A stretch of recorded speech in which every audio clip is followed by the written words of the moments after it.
Hello, Elizabeth from BackFit, and we're here today to talk about the knee. And a lot of people have problems with their knees for varying problems. So I'm just going to try and help you understand a little bit more about it. So it's a non-typical joint. It's called an atypical joint. And the reason for that is there's 3 different bones that take part. So we have the femur, 4 different bones, Elizabeth, that take part. The femur, the tibia, the fibula, and the patella bone, which is like a seed growing in the tendon here. The ligaments that you have around the knee are amazing. So these are your lateral ligaments. This is the lateral collateral, this is medial collateral, and there's a little attachment to the medial meniscus. So inside the knee, this is the back of the knee here, you'll see these little things. I call them gum shields because they're like that, and they basically take the compression from the femur as you land in any form of jumping, plyometrics, and even walking. They're the cushion that takes us through. And then in the center of the knee here, we have 2 more beautiful ligaments that hold the knee in position. They're called the cruciate ligaments because they cross. And then this lovely tendon here is more like a ligament, but it is known as a tendon, and that has all the quadricep muscles, so the muscles that come down the front of the thigh wrap into that and sit on to the tibia at the front here. So it's quite a complex joint. It has to cope with a lot of movement. But before you even just look at, oh, my knee hurts, why does it hurt? So I'm going to stand up. When we look at posture, okay, well, I'm a woman, but I'm not a typical woman. I'm not a broad hippie. I'm quite a boy shape. I'm quite square. So with a lot of women, you get the wider hips and then the knees come in, and that creates what we talk about as a extended or over large Q angle that we have at the knee. That can put more stress on the knees. If you have dropped in arches, that again can cause knee problems, knee stress, right from hip, knee and ankle. What I'm trying to explain to you is different things that you do with your body will put stresses. Here we've got the lateral rotation at the bottom, which will cause a medial rotation at the top. Again, disparity in the knee. Some people lock their legs back. It's a women thing, but men do it too. And then that can create more stress on the knee.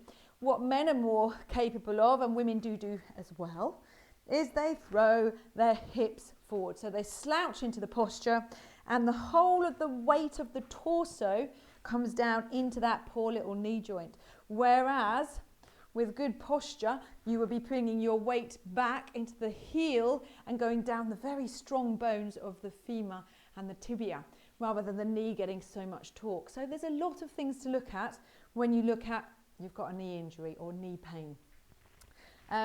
Various ways that we can work with the knee. So what you've got to think about, people say to me, oh, how can I strengthen my knees?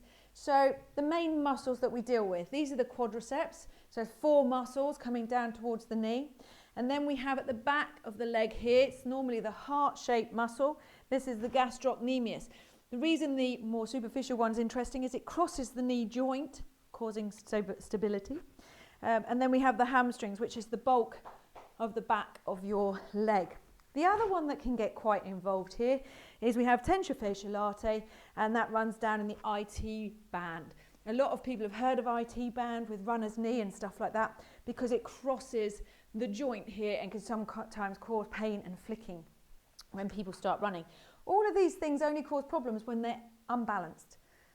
So we're going to look at some things we can do to improve the function, the way your knee performs.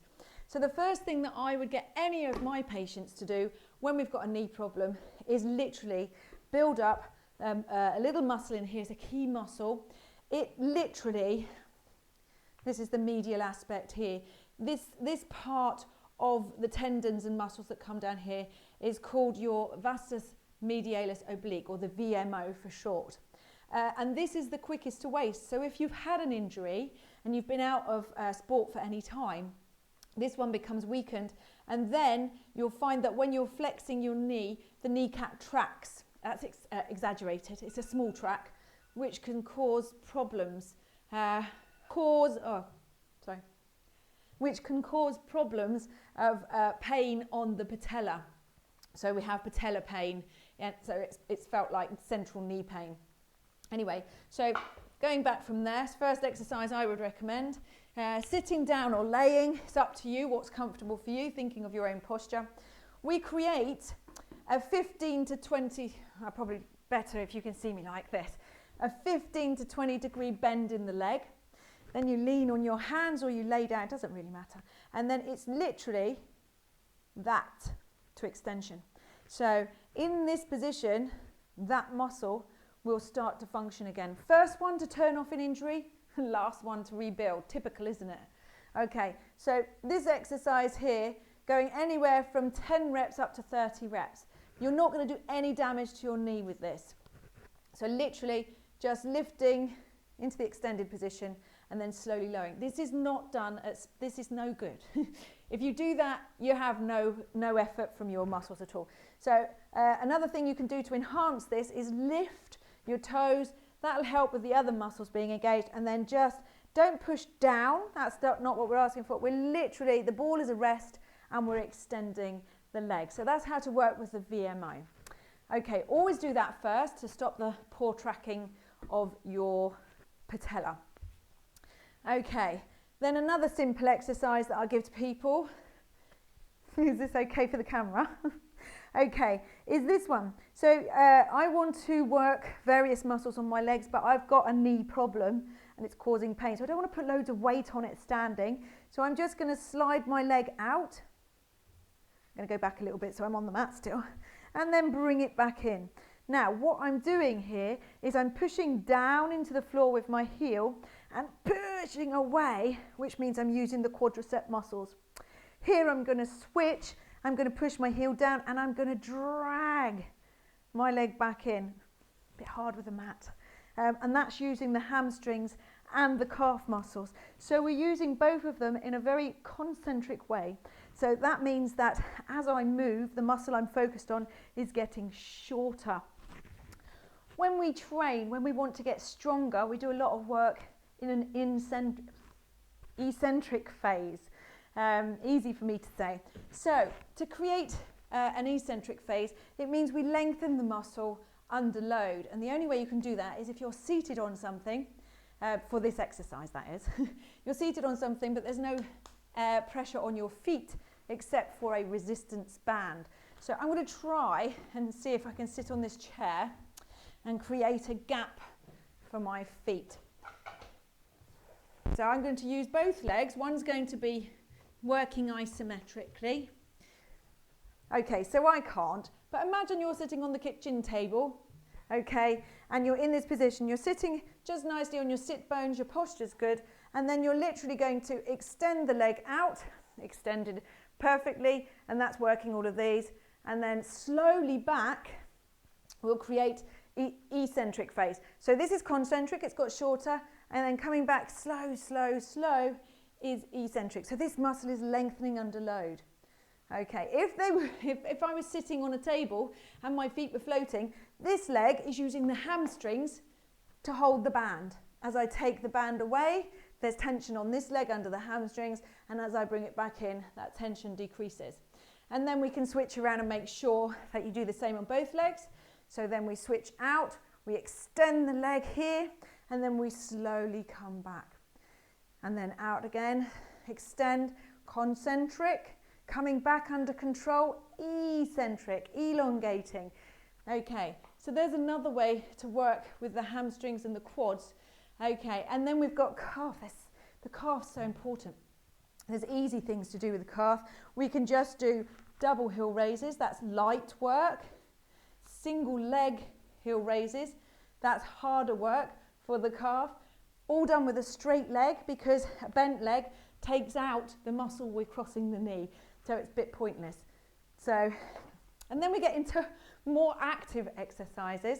So things like squatting, very, very important, your technique.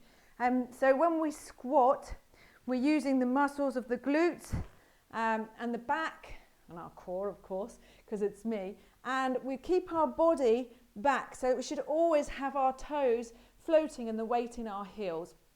Back posture is good. And then we come back up. So do you remember that old-fashioned ski sit on a wall? This is the same thing. Good posture, squeeze the abdominals, and then up we come. Quads, glutes, back, everything. So really look at using good form. If you're worried about stressing your knee more, and squats done incorrectly are horrendous, you can put a stick, I'll put it your side so you can see, move that. You can put a stick there, your knee can't come in front of the stick, so you work with the stick and you really work to get your bottom down, and then your knees won't go over your toes. If your knees go over your toes, like I was saying before, with all of that, a lot of pressure, if you do this, same thing, all the torso pressure coming through the knees, it's too much to take, and that's why we get a lot of knee pain.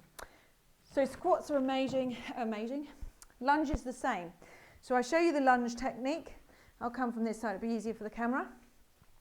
When we lunge, always hip width apart. Same with your squats. The squats can go a little bit wider. Lunge is hip width apart, standing nice and tall, and then we just take one leg out, bigger than your normal stride. If you keep your feet apart on the train tracks, as I call them, like so, and then drop your back leg towards the floor. You mustn't go forward on the front knee, and then you push back up, squeeze the abdominals and lift. You do that again. Bigger than normal stride, out it goes. Get your balance, go down on the back leg. You'll really feel this exercise. It's good for everything in the legs, from the quads to the hams to the glutes, posture, and then up and then back. So it's a 4-point move. 1, she says, wobbling.